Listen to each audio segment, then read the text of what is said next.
The winter of 1990 brought an unusual chill to the coastal town of Whitmore Bay, where Detective Sergeant Sarah Mitchell had spent the last 5 years building a reputation as one of the most dedicated and intuitive officers in the Devon and Cornwall Police. At 29, Sarah was known for her meticulous attention to detail, her remarkable ability to connect with reluctant witnesses, and her unwavering commitment to justice, qualities that had initially surprised, then impressed, colleagues who questioned whether a woman belonged in serious crime investigation. She had solved several high-profile cases, including a complex fraud scheme and a series of burglaries that had plagued the coastal communities for months. Sarah's methodical approach and empathetic interviewing style had earned her commendations, and the grudging respect of even the most traditional officers in the force. On the evening of December 3, 1990, Sarah received an anonymous phone call at the station about suspicious activity near the abandoned limestone quarry on Blackstone Cliff, a treacherous stretch of coastline where Victorian-era smugglers had once operated and where locals still whispered stories of unexplained disappearances and strange lights seen at night. The caller, speaking in hushed tones, claimed to have witnessed something that shouldn't be happening near the old quarry buildings, and insisted on speaking only to the lady detective. Sarah informed her duty sergeant that she was following up on what could be a significant lead and would check in within 2 hours. She grabbed her torch, radio, and case files, telling her colleague PC James Morrison that she had a feeling about this one. Sarah's white Ford Sierra patrol car was discovered the next morning by a dog walker, parked precariously close to the cliff's edge, with the engine still running and the headlights cutting through the morning mist. Her radio crackled with unanswered calls from the night shift, and her service weapon, notebook filled with meticulous case notes and personal belongings, including the silver locket her grandmother had given her, remained untouched inside the vehicle. The driver's door was ajar, and her torch lay on the ground nearby, still switched on but with a dying battery. Despite extensive searches involving Coast Guard helicopters, mountain rescue teams, police divers, and hundreds of volunteers who combed every inch of the cliff face and surrounding moorland, no trace of Detective Sergeant Sarah Mitchell was ever found. The case became one of the most baffling and heartbreaking disappearances in the region's history, leaving her colleagues haunted by unanswered questions and her elderly parents clinging to the desperate hope that somehow, somewhere, their daughter was still alive. The investigation consumed resources for months, with theories ranging from accidental fall to abduction, but the complete absence of evidence left detectives grasping at shadows. Where are you reading from? Drop your city and country below. The years passed slowly, and Sarah's disappearance remained an open wound for the Whitmore Bay Police Force. But in 1999, 9 years after she vanished, a routine geological survey of the cliff face would uncover something so disturbing that it would reopen the case and reveal a truth more horrifying than anyone had dared imagine. The discovery that would shatter the silence surrounding Sarah Mitchell's disappearance came on a gray October morning in 1999, when a team of geological surveyors from the University of Exeter arrived at Blackstone Cliff to assess coastal erosion patterns for a government environmental study. Dr. Rebecca Hayes, the lead geologist, was using ground-penetrating radar to map underground cavities when her equipment detected an anomaly approximately 30 feet below the cliff's surface, a void that didn't match any known natural cave formations in the area. Intrigued by the readings, the team decided to investigate further, rappelling down the cliff face to examine what appeared to be a concealed entrance partially hidden by decades of vegetation growth and rockfall. What they found defied explanation. A man-made tunnel, carefully carved into the limestone, leading to a series of interconnected chambers that had been deliberately concealed from view. As Dr. Hayes and her colleague Dr. Martin Webb ventured deeper into the tunnel system with their headlamps and measuring equipment, the stale air carried an unsettling odor that made them increasingly uneasy. The walls showed tool marks indicating recent human activity, and the floor was surprisingly clear of the debris and sediment they would expect to find in a natural cave system. 20 meters into the main tunnel, their lights illuminated something that made Dr. Hayes gasp in horror. Scattered human remains, partially clothed in what appeared to be the remnants of a police uniform. Among the bones lay a tarnished police badge bearing the number 247, Sarah Mitchell's badge number, along with her service radio, now corroded but still recognizable, and the silver locket that her grandmother had given her, its chain broken but the engraved initials SM still clearly visible. The discovery sent shockwaves through the geological team, who immediately sealed the area and contacted the Devon and Cornwall police. Within hours, the cliff face was swarming with forensic specialists, crime scene investigators, and senior detectives who had worked on Sarah's original case. Detective Inspector Robert Thornton, who had been a young constable when Sarah disappeared and had never forgotten the case, led the investigation team down into what they now realized was an elaborate underground complex. The forensic examination revealed that the chambers had been used as some kind of prison or holding facility, with makeshift restraints still attached to the walls and evidence of prolonged human habitation. Most disturbing of all, the investigators found personal belongings from at least 3 other individuals, suggesting that Sarah had not been the only victim of whatever had transpired in these hidden chambers beneath the cliff. The medical examiner's preliminary findings indicated that Sarah's remains showed signs of trauma consistent with prolonged captivity, and the positioning of her bones suggested she had been restrained for an extended period before her death. The discovery transformed what had been a missing person case into a murder investigation, and detectives began the grim task of identifying the other victims whose belongings had been found in the underground complex. The investigation into the underground complex beneath Blackstone Cliff quickly evolved into one of the most complex and disturbing cases in Devon and Cornwall police history. Detective Inspector Robert Thornton assembled a specialized task force that included forensic anthropologists, criminal psychologists, and cold case specialists from Scotland Yard. The meticulous examination of the chambers revealed a horrifying picture. The complex had been carefully constructed over many years, with multiple rooms serving different purposes: holding cells, a makeshift workshop, and what appeared to be living quarters for the perpetrator. The walls bore scratch marks and desperate messages carved by victims, including Sarah's initials and the date, Dec 4, 1990, indicating she had survived at least one day after her disappearance. Among the most chilling discoveries were detailed journals found in a waterproof container, written in a methodical hand that documented the capture, imprisonment, and eventual murder of multiple victims over a span of nearly 2 decades. The forensic team's analysis of the personal belongings found in the complex led to the identification of 3 other victims: Margaret Henley, a 34-year-old social worker who had disappeared in 1987, David Carmichael, a 28-year-old park ranger who vanished in 1985, and Jennifer Walsh, a 31-year-old nurse who had gone missing in 1993. All had been reported missing under circumstances that initially appeared unrelated. Each had been alone when they disappeared, and their vehicles had been found abandoned in different locations around the Dartmoor area. The journals revealed that their captor had been methodically selecting victims who worked in public service roles, particularly those who might be called to remote locations as part of their duties. The killer had used various ruses to lure them to isolated areas, including fake emergency calls and reports of suspicious activity. The most disturbing aspect of the journals was their clinical tone, describing the victim's psychological deterioration and the killer's experiments in prolonged psychological torture. The author wrote extensively about Sarah, describing her as the most resilient subject, and detailing her attempts to escape and her efforts to maintain hope, even as weeks turned to months in captivity.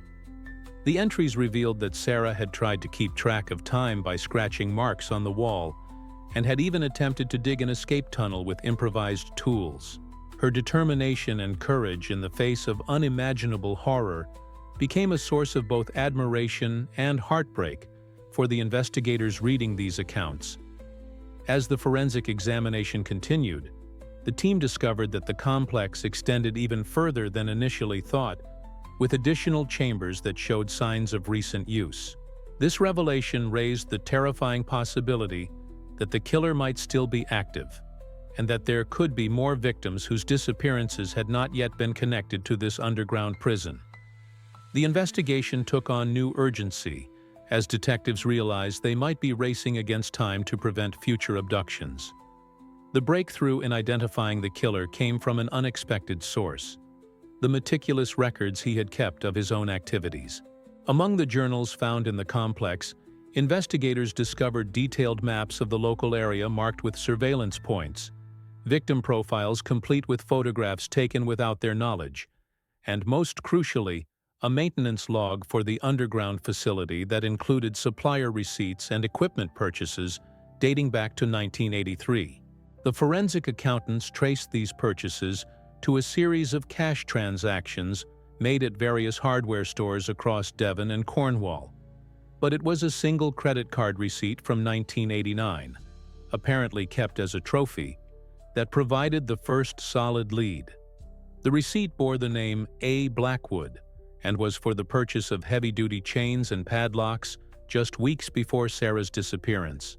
Arthur Blackwood, 58, was a former quarry foreman who had worked at the Blackstone site during its operational years in the 1970s and early 1980s.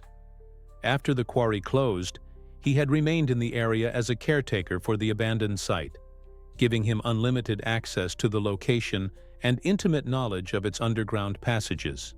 Public records showed that Blackwood lived alone in a cottage less than 2 miles from the cliff, had no family, and had been employed in various maintenance roles around Dartmoor since leaving the quarry.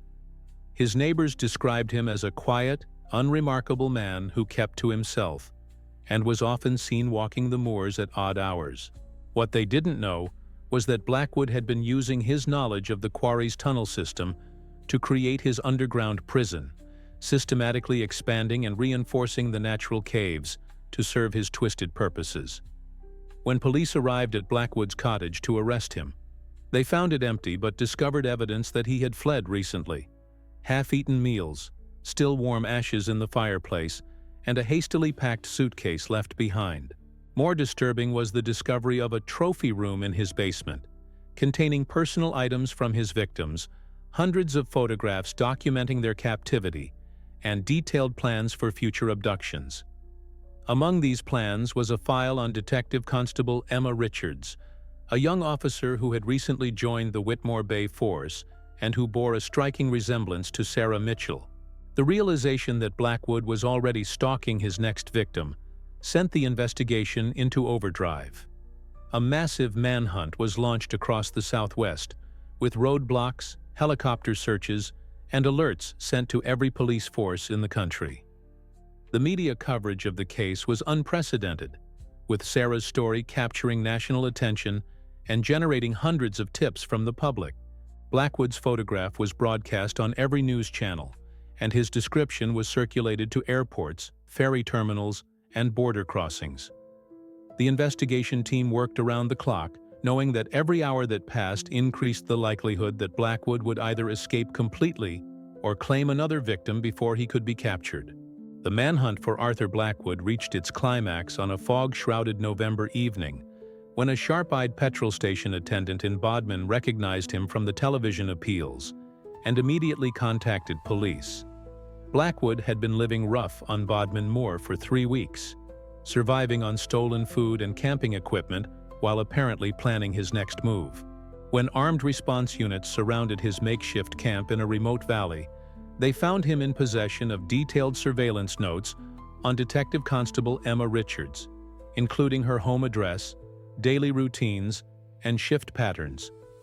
The discovery confirmed investigators' worst fears. Blackwood had indeed been preparing to strike again, and Emma Richards had unknowingly been living under the shadow of the same predator who had claimed Sarah Mitchell's life 9 years earlier. Blackwood's arrest was met with a mixture of relief and revulsion from the local community.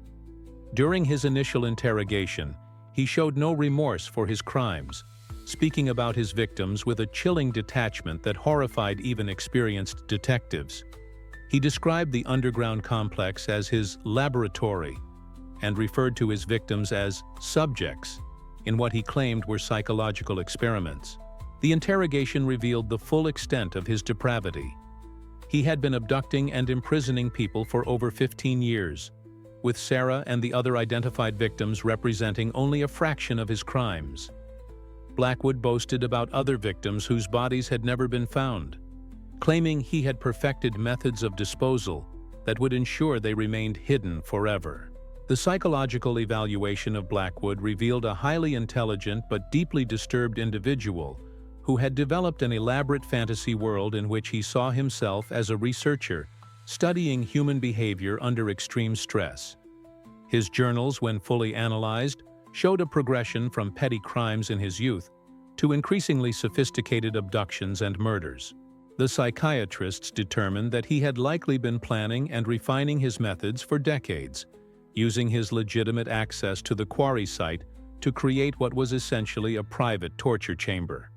His selection of victims, all public service workers, appeared to stem from a deep-seated resentment toward authority figures, possibly triggered by his dismissal from the quarry job due to complaints about his behavior toward female colleagues.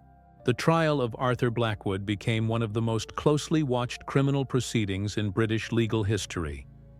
The prosecution presented overwhelming evidence of his guilt, including DNA matches, the victim's personal belongings found in his possession, and his own detailed confessions recorded during police interviews. The families of Sarah Mitchell and the other victims attended every day of the trial, seeking closure after years of uncertainty and grief. Sarah's parents, now elderly and frail, finally learned the truth about their daughter's fate, though the knowledge brought them little comfort.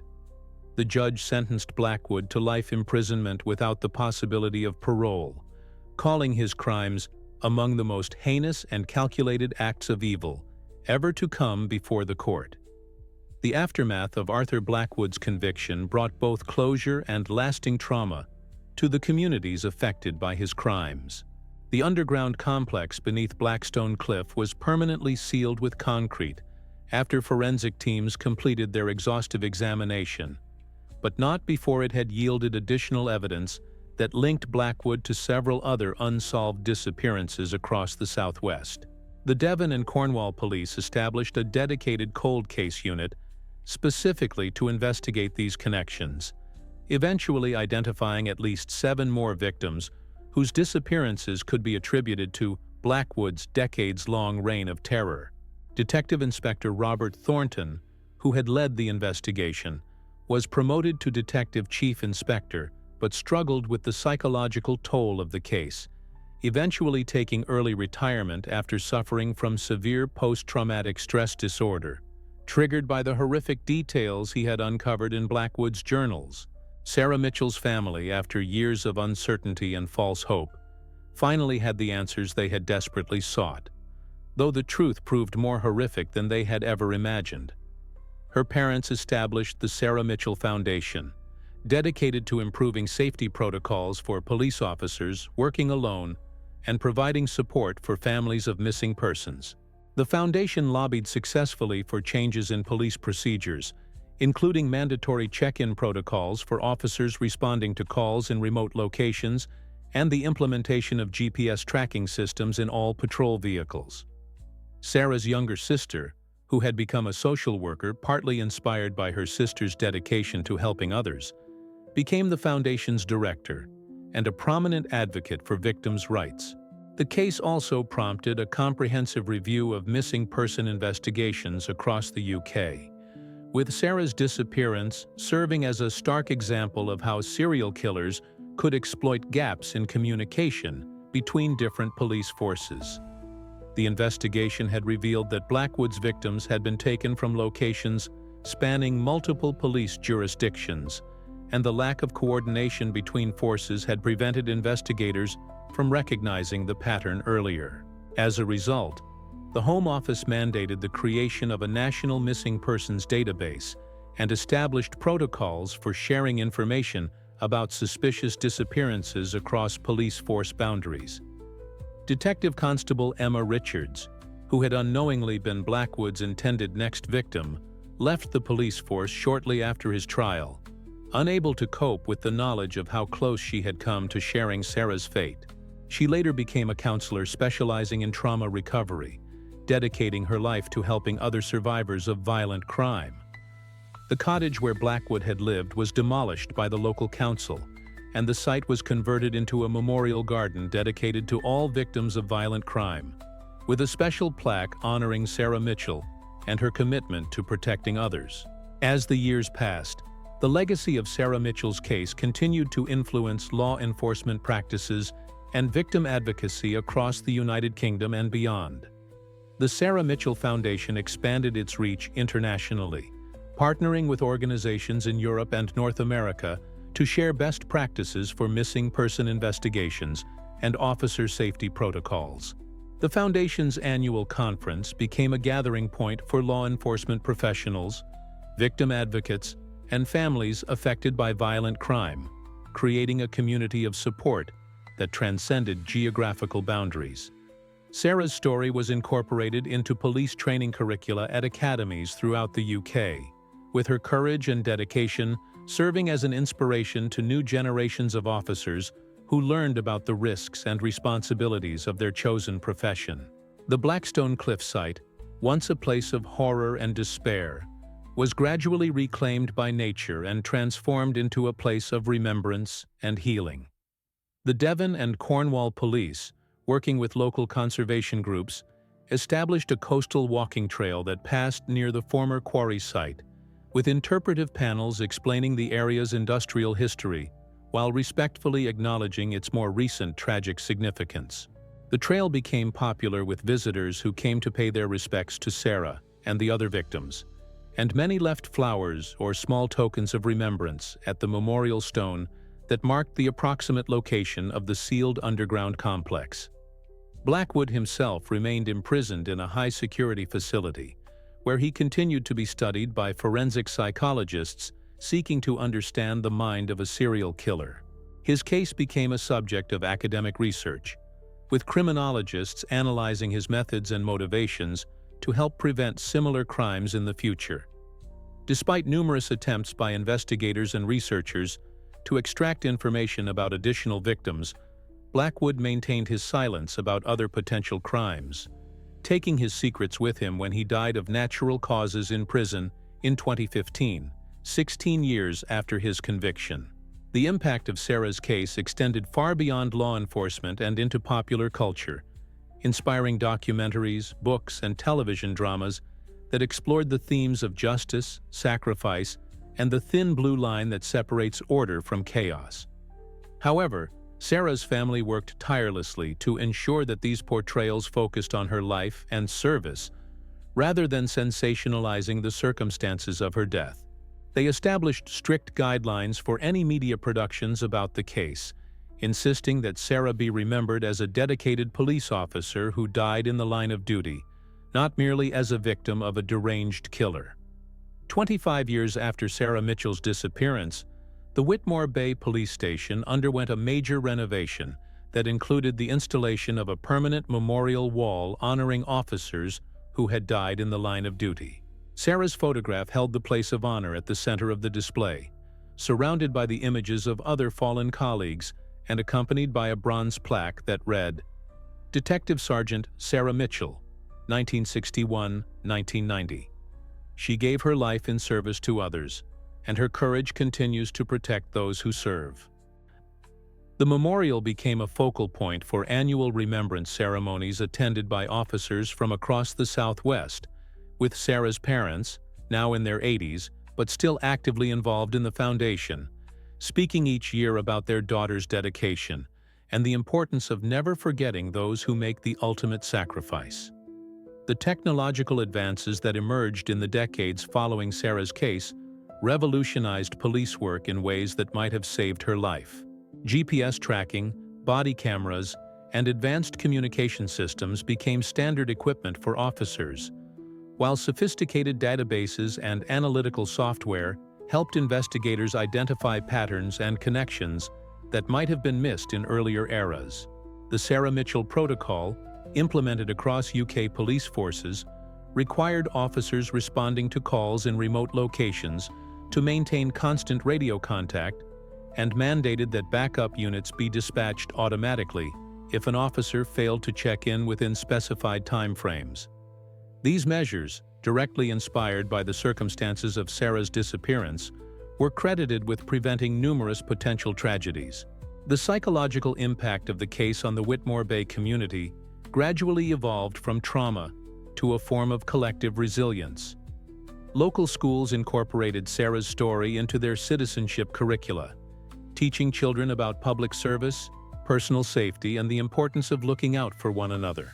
The annual Sarah Mitchell Community Safety Day became a beloved local tradition, featuring demonstrations by police, fire, and ambulance services, along with educational programs about crime prevention and emergency preparedness. These events helped transform Sarah's tragic death into a positive force for community engagement and public safety awareness. Detective Inspector Robert Thornton, despite his early retirement, remained connected to the case through his work as a consultant for the Sarah Mitchell Foundation. He frequently spoke at police conferences about the investigation, emphasizing the importance of thorough documentation, interagency cooperation, and never giving up on cold cases. His memoir, In the Shadow of Blackstone, A Detective's Journey Through Darkness, became required reading at police academies and helped train a new generation of investigators in the complexities of serial crime investigation. The international recognition of Sarah Mitchell's case led to significant changes in how law enforcement agencies worldwide approached missing person investigations and officer safety protocols. The United Nations Office on Drugs and Crime invited representatives from the Sarah Mitchell Foundation to present their findings at a global conference on violence against law enforcement personnel, where Sarah's story became a catalyst for international cooperation in tracking serial offenders who crossed jurisdictional boundaries. Her case was studied at the FBI Academy in Quantico, where it became part of the curriculum for behavioral analysis training, helping agents understand how predators could exploit the vulnerabilities of public service workers who were required to respond to calls in isolated locations. The coastal community around Blackstone Cliff experienced a remarkable transformation in the decades following the case's resolution. What had once been a place associated with fear and tragedy gradually became a symbol of resilience and remembrance. The Sarah Mitchell Memorial Garden, established on the site of Blackwood's demolished cottage, featured native plants and walking paths designed to provide a peaceful space for reflection. Visitors from around the world came to pay their respects, leaving messages of support for Sarah's family and expressing gratitude for her service. The garden's visitor book contained entries in dozens of languages, testament to the global impact of her story and the universal recognition of her sacrifice. The forensic techniques developed during the investigation of the underground complex became standard practice for similar cases worldwide. The painstaking documentation of the crime scene, the analysis of the killer's journals, and the psychological profiling methods used to understand Blackwood's motivations were all incorporated into training programs for forensic investigators and criminal psychologists. The case files were made available to researchers studying serial crime, with personal identifying information redacted to protect the victims' families while preserving the educational value of the investigation. Sarah's influence extended beyond law enforcement into the broader realm of public safety and community protection. Her story inspired the creation of neighborhood watch programs specifically designed to monitor the safety of public service workers, with volunteers trained to recognize suspicious activity and report concerns to authorities. These programs, implemented in rural and remote areas across the UK, created networks of community support that helped ensure no officer would face danger alone, as Sarah had on that December night in 1990. Today, more than 3 decades after Detective Sergeant Sarah Mitchell answered that fateful call on a cold December evening, her legacy continues to protect and inspire those who serve and protect others. The memorial wall at Whitmore Bay Police Station has become a pilgrimage site for officers from around the world, who come to pay their respects to a colleague who embodied the highest ideals of law enforcement. Sarah's photograph, now slightly faded but carefully preserved behind protective glass, gazes out at each new generation of recruits who take their oath of service in the station's main hall. Her parents, though now gone, lived to see their daughter's name become synonymous with courage, dedication, and the ultimate sacrifice that some officers make in the line of duty. The Sarah Mitchell Foundation, now led by her niece who never met her aunt but grew up inspired by her story, continues to advocate for officer safety and support families affected by violent crime. The Foundation's work has expanded to include mental health support for law enforcement personnel, recognizing that the psychological toll of police work can be as devastating as physical dangers. Annual scholarships in Sarah's name help young people pursue careers in law enforcement, social work, and victim advocacy, ensuring that her commitment to helping others lives on in new generations of public servants. The sealed chambers beneath Blackstone Cliff remain undisturbed, a dark reminder of human evil that has been conquered by the light of justice and remembrance. The coastal path above, now part of the Southwest Coast Path National Trail, carries thousands of walkers each year past the memorial stone that marks the site. Many pause to read the inscription, "In memory of Detective Sergeant Sarah Mitchell and all who gave their lives in service to others. Their courage lights the way for those who follow." The wild flowers that bloom each spring around the memorial seem to whisper Sarah's story to the wind, carrying her legacy across the moors and out to sea. Sarah Mitchell's story has become more than a cautionary tale or a case study in criminal investigation. It has become a testament to the enduring power of courage, sacrifice, and the human spirit's ability to transform tragedy into hope. In police stations, courtrooms, and community centers across the world, her name is spoken with reverence, and her example continues to inspire those who choose to stand between the innocent and those who would do them harm. Though she could never have imagined it on that December night in 1990, Sarah Mitchell's final call for help has echoed through the decades, creating a legacy of protection and service that will endure long after her story has passed into legend.